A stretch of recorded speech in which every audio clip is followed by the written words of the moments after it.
Is Petronas Chemical a buying opportunity or a value trap? Let's find out. So, the context of this video is that Petronas Chemical, which used to be somewhat of a darling in the KLCI at least, is down quite a bit. In fact, it is lower than the COVID lows, which says a lot about the company. Too busy to find stock ideas? Check out Fire Pro to shortcut your research time and effort by 90%.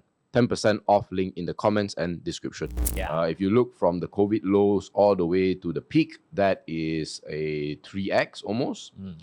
Fantastic. I used to own the shares somewhere in that time period. I did not make 3 times my money. Don't get any ideas.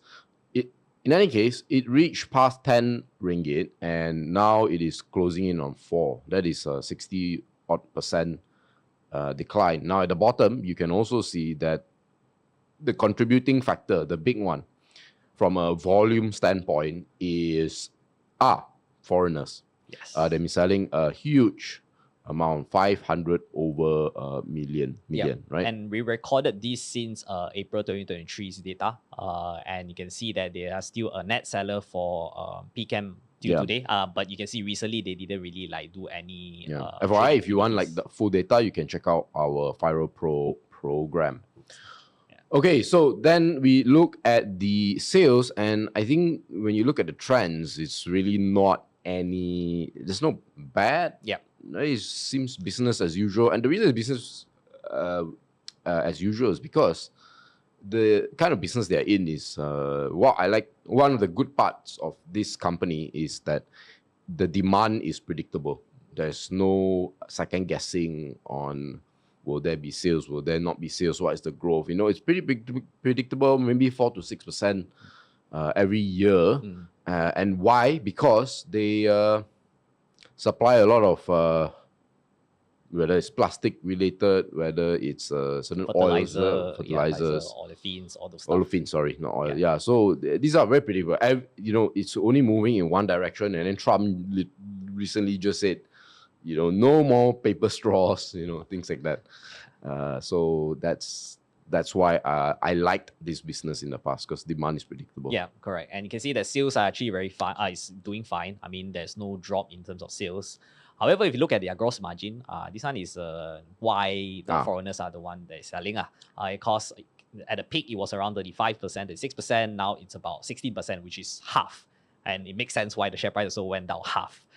Okay, and on top of that, you can see that profits also, it's lower than pre-pandemic times. And this is much lower. Much lower. And also keep in mind that this is when their production is still doing pretty much okay. You can see that they're still producing. Although utilization went down a lot for 2023, it is about 85% during that year. During the peak, it's around 90-odd%.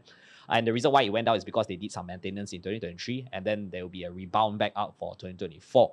But nevertheless, their production sales volume still is rising, but profits are not. So before we get into why profits are dropping, right? First, you need to know what is the business model for PCHEM. So if you didn't know, they can buy naphtha and also natural gas. And what they do is that they go through this process called cracking and polymerization. And then one advantage they have is that they get a lot of their raw materials from Petronas at I believe at a discount rate. It's below market. Yes, correct. It's a very cheap price. So for those of you who own Lotte Chemical, this is one of the big advantages that PCHEM has over Lotte, which is this raw material. But in spite of that, the cost is still going up. Correct. Going up. So to resume back, basically they do this process called cracking and polymerization, and then what they do is that they produce materials that will make the finished product, which is all of these. Everything, basically is almost everything. Yes. Anything plastic related. Now, just now, MJ also did mention that the difference between Lotte Chemical and PCHEM is that PCHEM, they can buy naphtha and also natural gas, but Lotte Chemical is only naphtha. And also, it's a very tough market, and you can see that Lotte Chemical is always making losses if you check out their numbers. So here comes the real reason, is because their average selling prices are actually lower from the peak of 2022. You can see that both ammonia and also urea plus the ethylene, basically they already reached in the peak in 2022, and now it is falling down. And sales is still doing fine, but the costs that they buy, the feedstock and everything is actually slightly rising as compared to pre-pandemic. Why is the feedstock rising but not the price? Yes, so the ASP? yes, soon. So they will be coming to why. So it's actually mentioned in their latest quarterly. You can see that first they say olefin and derivatives are going to be soft because there's a softening demand and there's an ample supply upcoming from new capacity in Northeast Asia. So this Northeast Asia, it is key. So basically China, that's what they're saying. So what's the reason is China? Yeah, exactly. So you can see that China, these two graphs is very important is because it shows that China's green tech is accelerating, is at a very rapid pace. EV sales right now, I believe for automotive sales market share in 2024 is about 40%. This has increased since I think 2020 about like 5%. Now it's 48 times. And their gasoline demand is actually at a peak already for 2025 and is expected to drop further after 2025. So what this means is that there will be lesser demand for gasoline. So what did the Chinese government do is that they are actually going to be doing some closure for some of these refinery, oil refining capacity in China. And what they will do is that instead of like expanding the refinery, now they are going to be growing their petrochemical business. So this is the big shift that China is going to be doing right now, which is they are going to be focusing more on the petrochemical side of things, which is what PCHEM, the industry that PCHEM is at. So yeah, basically oversupply. There will be a lot of supply coming into the market, and hence the selling prices will kind of like fall. So you can see that this is some of the statistics by what is this? ICIS supply and demand database. Basically, it shows that the global capacity right now is already exceeding demand for all of the petrochemical building blocks. Basically, your ethylene, propylene, butadiene, all of these kind of like chemicals. And the China's percentage share of global capacity is rising from 5% to 38% in 2022. And there is a oversupply of about 76 million tons of chemical. And what basically they project is that they foresee the oversupply will kind of like increase to 191 million and potentially to 200 million tons for 2025. So that's actually a very big number. And that is also why their margins are getting compressed, at least for PCHEM at the moment, because of lower average selling prices. So yeah, ramping up production, basically China is not stopping for petrochemical, which is also why PCHEM right now is struggling in terms of controlling their costs, higher feedstock costs, and then also lower average selling prices. However, there's an argument that they say that from Kenanga, they say that PCHEM and also most of these petrochemical guys, they will go through some sort of like maintenance phase, at least for 2025.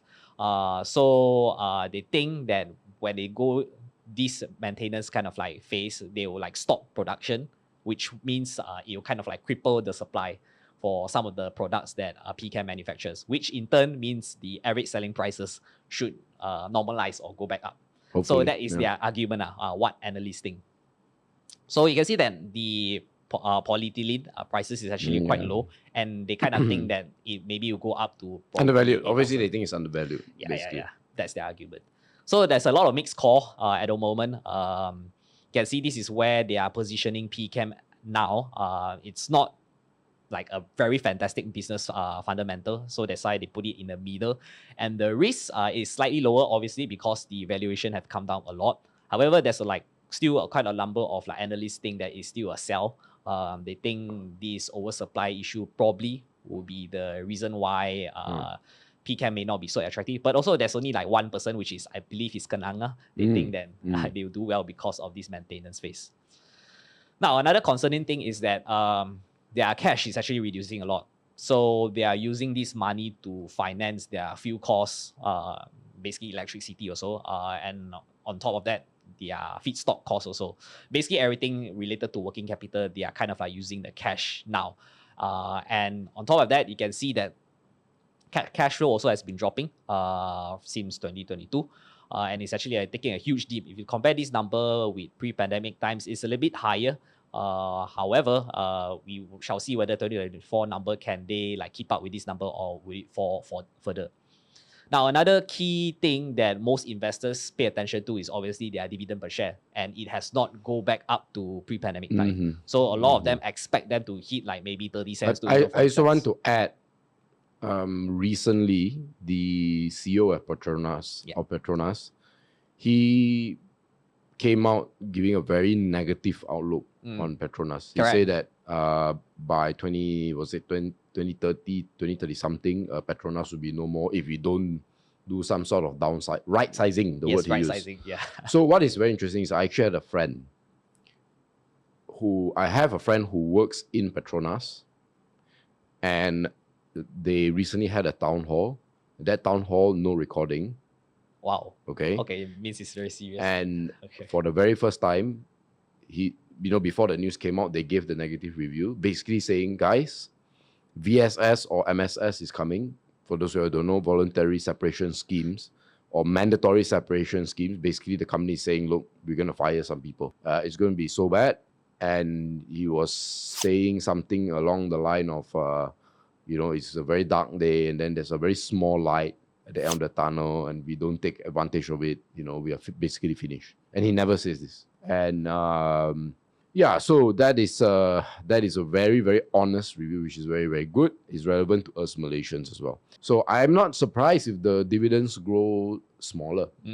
Right? And, you have to ask, what does this mean for the country as well? Because, a good chunk of our tax revenue comes from Petronas. Yes. So we'll see. So the final thoughts is the oversupply, obviously no thanks to China. But China is always moving fast, and they are trying to be self-sufficient also. I mean, it makes sense why they are doing that. But it will definitely impact us because of them. And most likely this oversupply situation may persist for quite some time. Number two is the key for future, for PCHEM, if you want to invest in them, is that you need to look at the revenue. I think once revenue start to drop, I think that's a sign where businesses or their demand for their products is actually going down already. So that's not really a good sign. And another one, which is dividend payout, because a lot of EPF and also some of the retirement funds are actually begging whether they can increase dividend payout. If they cannot, then probably they'll sell out. Now, the last key point is whether this is undervalued. I mean, if you look at valuation, definitely it looks very nice. But if you're talking about the situation right now in terms of like China coming in, and also potentially not only China, maybe other major players are focusing more on petrochemical instead of gasoline, right? So potentially I think this situation is going to be something like the glove oversupply in 2021, 2022. It's not going to be that rosy for PCHEM, which is why I don't really think this is undervalued. And also what MJ shared about the right sizing for Petronas, definitely this is tough times for PCHEM. We need to use that word more or less, where we want to get rid of people, right sizing. Correct. Actually, the age did say like downsize, but then he said, no, this is not downsize, this is right size. So that means we overhired. And also past. They compare it with ExxonMobil and also Shell. They say, we are not only doing that, ExxonMobil and also Shell, they are also cutting. So we are just following what they do. Standard. Big company attitude. But that's for PCHEM. But if you want to know what other companies that we analyze deeply, and some even maybe perform better and pay more dividends than PCHEM, you can check out FirePro's portfolio. Our Malaysia right now is performing about 45.8%, very good. The global portfolio, if you have been following us closely, last time it has been negative. Now we are in a positive territory, and we heard that some of the Western countries or fund houses are coming to China, or they are very bullish about their outlook. So potentially, maybe you guys can pay attention to the global portfolio. And last but not least, if you want to know what other dividend payers that can pay more dividends and consistently than PCHEM, then you can check out our boring portfolio. Here we have our dividend yield for each of these company. One of them is 14.4%. And probably you want to check out names that haven't really distributed out dividends. So if you want to get a taste on how we write our write-ups, you can check out our free sample. The link will be in the description and comments. So that's about it for today's video, and see you guys next week. Bye-bye.